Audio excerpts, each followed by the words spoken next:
जो जगह लोग रील में नहीं देखते हैं वो दिखाना आया हूँ आज। Let's explore Bali hidden gems. ये वाटरफॉल किसी फैंटेसी फिल्म से कम नहीं। सूरज की रोशनी जब केव के अंदर गिरती है पूरी जगह गोल्डन ग्लो करती है। सुबह 8 बजे तक पहुंचो for the magical Sunbeam shot. यहाँ हर गली एक कहानी सुनाती है। बाली का सबसे क्लीन और कल्चरल विलेज जहाँ अभी भी लोग पुराने रिचुअल्स फॉलो करते हैं।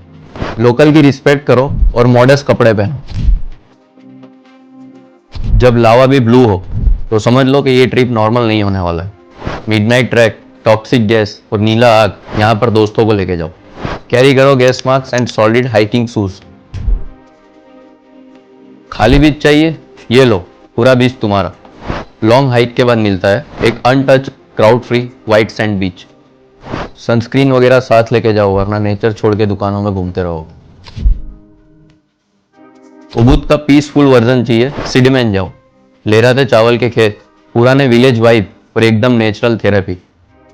Stay in a bamboo villa. Bali जा रहे हो, नेचर को महसूस करना जरूरी है। अब बाली जाओ तो ऑफ बीट चलो और टूरिस्ट ट्रैप से बाहर निकलो। हिडन जेम्स का मजा लो। So pack your bags, we will take care of the rest.